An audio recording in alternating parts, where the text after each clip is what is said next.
नमस्कार साथियों, स्वागत है आप सभी का YouTube चैनल रिफ्लेक्शन 2.0 पर। मैं हूं मनीष और आप हैं मेरे साथ मौलिक अधिकार पर चर्चा करने के लिए।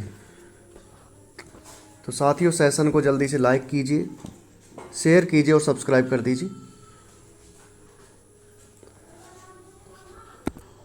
सेशन की शुरुआत करने से पहले हमने जो लास्ट वीडियो में पढ़ा मौलिक अधिकार के बारे में, उसको रिकैप कर लेते हैं।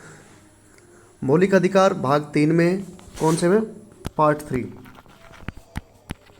और आर्टिकल 12 से 35 तक। कहाँ से? 12 से 35 तक।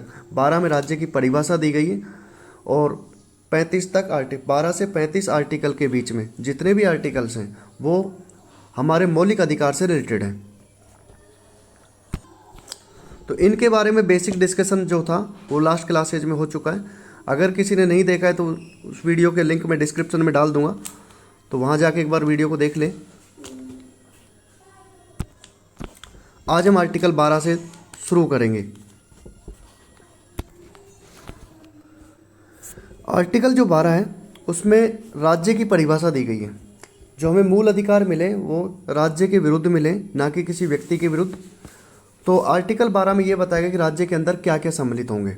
तो राज्य के अंदर, जब लास्ट वीडियो में हमने बताया था राज्य के अंदर क्या क्या चीज़ सम्मिलित होंगी, एक तो होगा विधानमंडल, विधानमंडल हो गया, संसद हो गया आपका जितना भी। दूसरा हुआ आपका राज्य सरकार या केंद्रीय सरकार, जो भी हो गया। तीसरा क्या हुआ कि राज्य प्राधिकरण जितने भी हुए, जैसे या देशी प्राधिकरण हो गया, ONGC हो गया, LIC हुआ, ये सभी प्रकार के पंचायती विभाग जितने भी हुए, जिसमें नगर पालिका भी आ गई आपकी, नगर परिषद भी आ गई, पंचायत विभाग, नगर निगम आ गए। तो ये सभी किस में शामिल होंगे? राज्य की परिभाषा में शामिल होंगे। इनके द्वारा अगर आपके मूल अधिकारों का हनन होता है तो आप सुप्रीम कोर्ट जा सकते हैं। क्लियर? तो आर्टिकल 12 में सिर्फ राज्य की परिभाषा दी गई है और ये बताया गया है कि मौलिक अधिकार है जो ये राज्य के विरुद्ध है। तो राज्य के विरुद्ध का मतलब राज्य की शक्तियों को सीमित कर रहे हैं। मतलब आप इनके खिलाफ किसी के पास जाओगे तो इसका मतलब इनकी शक्तियाँ सीमित हो रही हैं। तो इनके खिलाफ, राज्य के विरुद्ध है, ना कि किसी व्यक्ति के विरुद्ध, और आप इसके हनन के बाद सुप्रीम कोर्ट जा सकते हैं। तो उम्मीद है कि आर्टिकल 12 सबको समझ में आया होगा। आर्टिकल 12 में क्या दिया गया है? राज्य की परिभाषा दी गई कि राज्य के अंदर कौन कौन लोग शामिल होंगे, और दूसरा बताया गया है कि मौलिक अधिकार है वो राज्य के विरुद्ध हैं। अब हम आर्टिकल 13 की बात करते हैं। बहुत महत्वपूर्ण आर्टिकल है और यहीं से मौलिक अधिकार मुख्य रूप से यहीं से शुरुआत होती है, आर्टिकल 13 से। तो आर्टिकल 13 क्या कहता है कि मूल अधिकारों के असंगत कोई भी विधियां होंगी आपकी, मूल अधिकारों के असंगत कोई भी जो विधियां होंगी या उसका अल्पीकरण करने वाली कोई विधि होगी वो शून्य हो जाएंगी। तो एक सुरक्षा कवच है, एक प्रकार से क्या है? सुरक्षा कवच। दूसरे शब्दों में क्या है कि ये न्यायिक समीक्षा योग्य है और ये शक्ति उच्चतम न्यायालय और उच्च न्यायालय, उच्चतम न्यायालय सुप्रीम कोर्ट को आर्टिकल 32 के तहत और हाई कोर्ट को आर्टिकल 226 के तहत, किसके तहत? 32 और 226 के तहत प्राप्त है। और जो किसी विधि को मूल अधिकारों का उल्लंघन होने के आधार पर गैर संवैधानिक कर देगी या अवैध घोषित कर सकती है।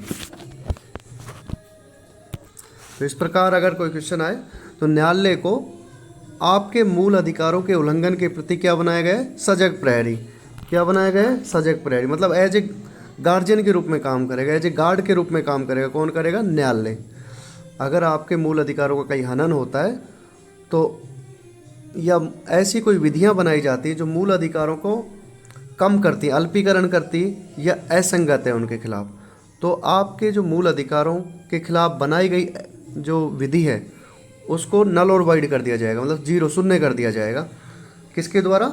सुप्रीम कोर्ट या हाई कोर्ट के द्वारा। हाई कोर्ट 226 और सुप्रीम कोर्ट 32 अनुच्छेद में दोनों को ये पावर दी गई है। क्लियर? कि आर्टिकल जो 13 है वो उसमें 3 प्रकार की विधियां दी गई हैं।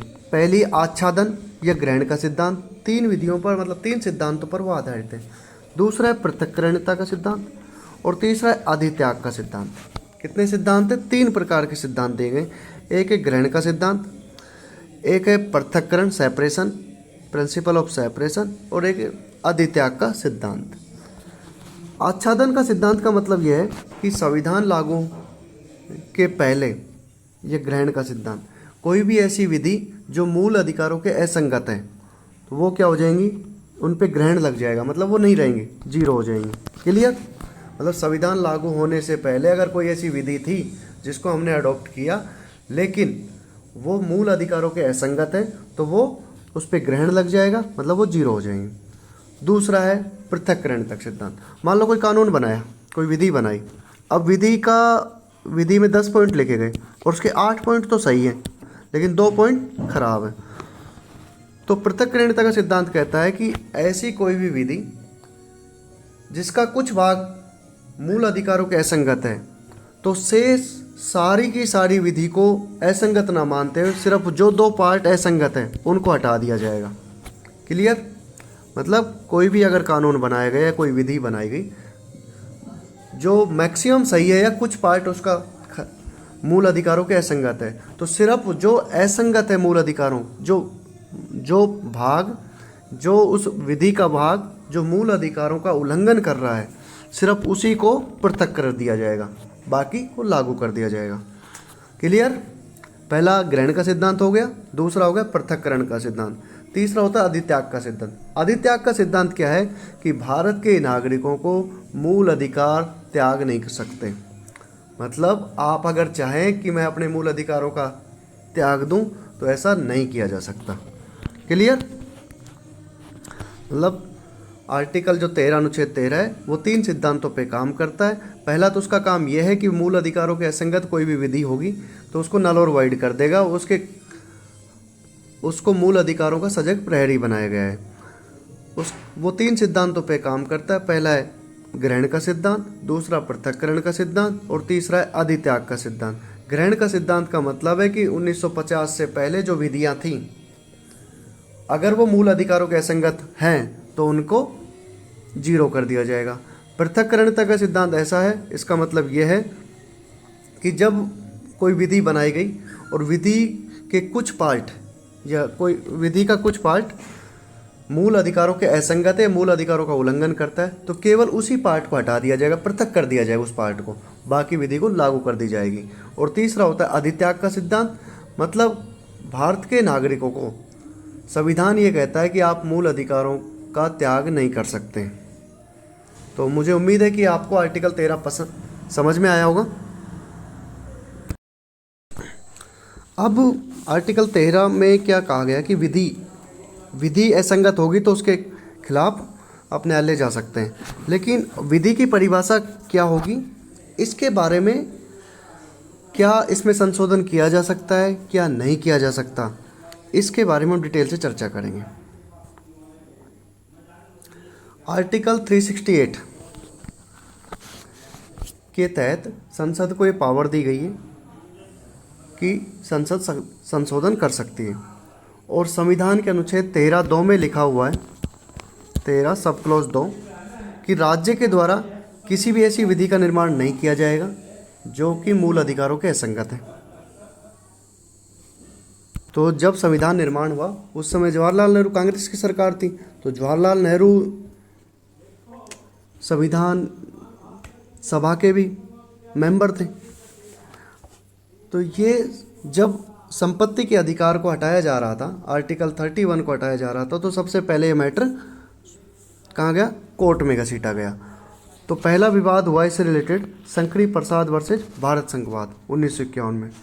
तो इसके अंतर्गत पहला संविधान संशोधन हुआ और मूल अधिकारों के अतिक्रमण के आधार पर उच्चतम न्यायालय में चुनौती दी गई, भाई कि हमारा मूल अधिकार का हनन हो रहा है। तो हाई कोर्ट में पहुंच गया। कौन पहुंचे? शंकरी प्रसाद। कब? 1951 में, जब पहला संविधान संशोधन हुआ तब। तो जिन्होंने अपील की उन्होंने तर्क दिया कि आर्टिकल 13 सब क्लॉज 2 के अंदर संविधान संशोधन भी एक विधि में शामिल होती है। मतलब पहले ही माना गया था कि संविधान संशोधन क्या है, एक विधि है। तो आर्टिकल 368 के तहत संसद संविधान संशोधन के माध्यम से भी मूल अधिकारों में संशोधन नहीं कर सकती है। क्लियर। जब ये 1951 में शंकरी प्रसाद वर्सेस भारत संघ में केस गया, तब जो दलीलें ये दी गई कि भाई आर्टिकल 13(2) में लिखा गया है कि संविधान संशोधन करना आर्टिकल 368 के तहत, वो भी एक विधि है, और विधि में तो आपको एक विधि जो असंगत हो मूल अधिकार के, तो आप उसमें संशोधन कर ही नहीं सकते। लेकिन उस समय क्या था, नेहरू जी संविधान सभा के भी हिस्सेदार थे और उन्हीं की सरकार थी। तो सुप्रीम कोर्ट ने डिसीजन दिया कि जो आर्टिकल 13(2) के अंदर लिखा हुआ है, आर्टिकल 13(2) के अंदर लिखा हुआ है कि संविधान संशोधन को विधि में शामिल किया गया है, लेकिन उसमें कहा गया है कि वो 13(2) के अंदर कहते हैं वो सामान्य विधि है, ना कि संविधान संशोधन विधि। अर्थात आप संविधान संशोधन के माध्यम से उसमें कर सकते हैं। अर्थात संसद चाहे तो संविधान संशोधन के माध्यम से मूल अधिकारों में संशोधन कर सकती है। क्लियर। कि जो 13(2) में जो विधि दी गई कि विधि के खिलाफ नहीं होगा, वो सामान्य विधि है, ना कि संविधान संशोधन विधि। अर्थात अगर संसद चाहे तो संविधान संशोधन विधि के तहत मूल अधिकारों में कटौती कर सकती है या ऐड कर सकती है। ये 1951 का जब शंकरी प्रसाद केस था उसमें रिजल्ट आया सुप्रीम कोर्ट का। तो 1951 में सुप्रीम कोर्ट गया पहली बार मामला, तब उन्होंने कहा कि भाई संविधान संशोधन विधि अलग है और साधारण विधि अलग है। तो संविधान संशोधन विधि के माध्यम से अगर हम चाहें तो मूल अधिकारों में चेंजेज कर सकते हैं। दोबारा ये मामला उठा सज्जन सिंह वाद में, सज्जन सिंह वर्सेस राजस्थान राज्यवाद 1965 में, 1965 में। इसमें भी कोर्ट ने यही दिया कि अपने पूर्व में दिए गए निर्णय को मान्यता प्रदान की कि साधारण विधि अलग चीज़ है और संविधान संशोधन विधि अलग है, संशोधन विधि अलग है। इसका मतलब है कि आप संविधान संशोधन विधि के तहत हमारे मौलिक अधिकारों में संविधान संशोधन आर्टिकल 368 के तहत हमारे मौलिक अधिकारों में संशोधन कर सकते हैं। ये कौन से वाद में आया, सज्जन सिंह वर्सेस राजस्थान राज्यवाद। अभी तक 2 बार सुप्रीम कोर्ट गए, पहला गया कि केसरी 1951 में और दूसरा है 1965 में। तो ऐसा एक मामला 1967 में फिर गया कोर्ट में, गोलकनाथ वर्सेस पंजाब राज्यवाद। तो उन्होंने क्या किया, पहली बार निर्णय चेंज कर दिया गोलकनाथ वर्सेस पंजाब राज्य में। उन्होंने कहा कि जो साधारण विधि इसके तहत संविधान संशोधन विधि भी इसी में शामिल है। उच्चतम न्यायालय के द्वारा अपने पूर्व में दिए गए निर्णयों को परिवर्तन कर दिए गए और न्यायालय के द्वारा ये कहा गया कि आर्टिकल जो 13(2) में साधारण विधि जो दी गई है, विधि के अंतर्गत हमारा संविधान संशोधन भी आएगा और साधारण भी आएगा। कौन कौन से शब्द आएंगे, संविधान संशोधन विधि और साधारण विधि, इस दोनों को शामिल कर लिया गया। तो पहली बार कब किया गया, 1967 में। कौन से वाद में, गोलकनाथ वर्सेस पंजाब राज्यवाद में। इससे पहले दोनों विधियों को अलग अलग माना गया था और कहा गया था कि संविधान संशोधन के माध्यम से मौलिक अधिकारों में कटौती कर सकते हैं या चेंजेज कर सकते हैं, जो भी करना है। तो अभी तक गोलकनाथ में क्या हुआ कि साधारण विधि और संविधान संशोधन विधि दोनों को एक में शामिल कर लिया गया और कि बताया गया कि जो उच्चतम न्यायालय के मूल अधिकारों को सर्वोच्च पवित्र और सम्मानित पवित्र माना। मतलब संसद ऐसा कोई कानून नहीं बना सकती या संविधान संशोधन के माध्यम से मूल अधिकारों में हनन नहीं कर सकती। दूसरी बात, अगर कुछ ऐसे चाहिए तो उसे संविधान सभा जैसी संस्था का एक गठन करना होगा और वो उसमें परिवर्तन करेगी मौलिक अधिकारों में। ये बात कही गोलकनाथ वर्सेस, और भूतलक्षी सिद्धांत को मान्यता दे दी। मतलब आज से पहले जितने भी हो गए हैं वो जो सही है वो गलत है वो मान्य होंगे, लेकिन आज के बाद में भूतलक्षी सिद्धांत को फॉलो किया जाएगा। और इसके बाद अगर कुछ हमें मूल अधिकारों में हनन करना है या चेंजेज करना है तो एक संविधान सभा जिस संस्था का निर्माण होगा और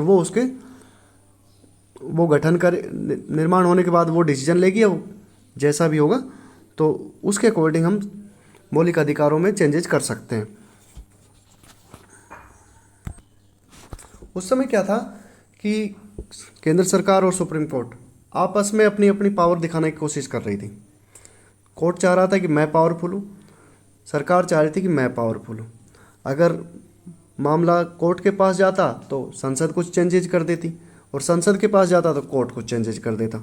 तो इसी अब कोर्ट पावरफुल हो गया यहाँ पे कि भाई संविधान सभा जैसी कोई संस्था होगी और वो जाके निर्माण करेगी, तब जाके मूल अधिकार में चेंजेज होंगे। तो संसद को लगा कि हमारी शक्तियों का ह्रास हो रहा है, तो संसद ने क्या किया, 24वां संविधान संशोधन किया। कौन सा संशोधन किया? 24वां संविधान संशोधन। कब हुआ? 1971 में। और आर्टिकल 13(4) जोड़ दिया गया और कहा गया कि जो संविधान संशोधन जो विधि है वो साधारण विधि से अलग है। अभी जो गोलकनाथ ने मामले में केस में रिजल्ट आया था कि दोनों विधि अलग है, तो इन्होंने एक नया ही अनुच्छेद जोड़ दिया 13(4) और उसमें लिखा कि जो संविधान संशोधन विधि है ये साधारण विधि से अलग है और इसके तहत हम मौलिक अधिकारों में चेंजेस कर सकते हैं। अब कौन पावरफुल हो गया? क्योंकि संशोधन हो गया, अब पावरफुल हो गया कौन? सरकार। तो अब ये मामला चला गया दोबारा सुप्रीम कोर्ट, और केशव नंदा भारती केस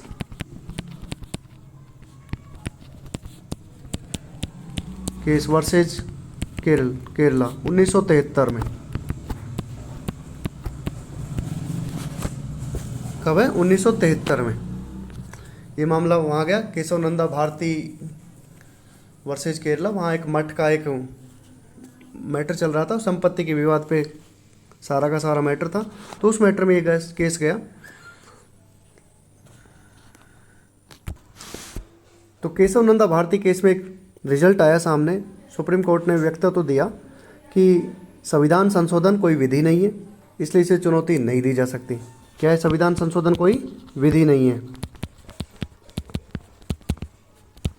विधि नहीं है, इसलिए इसे चुनौती, इसलिए इसे कोर्ट में चुनौती नहीं दी जा सकती।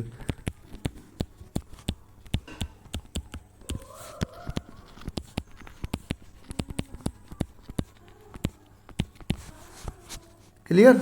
कि संविधान ये कब आया? 1973 में।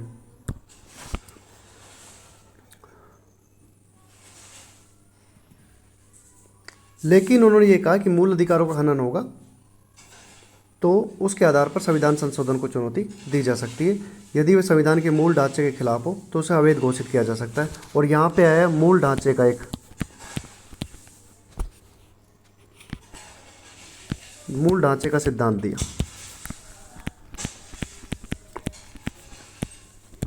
और मूल ढांचे का सिद्धांत का मतलब है कि ऐसा कोई भी संशोधन जो हमारे बेसिक स्ट्रक्चर, जो संविधान का बेसिक स्ट्रक्चर है, उसको ना चेंजेज करे। और ये मूल ढांचे में कौन कौन होगा ये सुप्रीम कोर्ट बताएगा। कौन बताएगा? Supreme court. हम बताएंगे और समय समय पर हम इसमें ऐड करते रहेंगे, ये मूल ढांचे में शामिल है। जैसे पावर, सेपरेशन ऑफ पावर को कर दिया गया है। दूसरा इसमें कर दिया गया है कि भाई जो प्रस्तावना के कुछ भाग को शामिल कर दिया गया है। तो ये चीज़ें हम बताएंगे टाइम टू टाइम कि मूल ढांचे में कौन शामिल होगा, कौन शामिल नहीं होगा।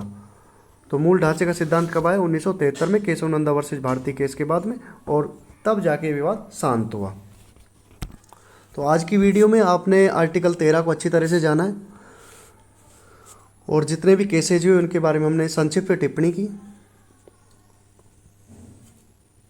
आर्टिकल 13 मुझे उम्मीद है कि आप सभी को पसंद आया होगा, समझ में आया होगा। और आपको जानकारी कैसे लगी कमेंट में ज़रूर जवाब दीजिए। और कल से हम आर्टिकल 14 से शुरुआत करेंगे। 14 से कल 2 या 3 आर्टिकल लेके जाएंगे। धीरे धीरे हम आर्टिकल, क्योंकि लंबा टॉपिक है और इससे क्वेश्चन आते ही आते हैं, तो इसलिए इस टॉपिक को धीरे धीरे करवाया जा रहा है। और ज़्यादा बड़ी वीडियो भी नहीं डाली जा रही, 15 से 20 मिनट की वीडियो है, आप देखिएगा। और अगर कोई डाउट्स हैं या फिर कुछ चीज़ें समझ में नहीं आ रही हो तो कमेंट कीजिएगा। आपके कमेंट के आंसर ज़रूर से ज़रूर दिया जाएगा विदाउट डिले, जितनी कोशिश हो पाएगी। तो आज के वीडियो में बस इतना ही। छोटों को प्यार दें, बड़ों का सम्मान करें और अपने आसपास इस प्रकार का माहौल विकसित करें कि महिलाएं अपने आप आपके साथ अपने आप को सुरक्षित महसूस करें। Thank you for watching.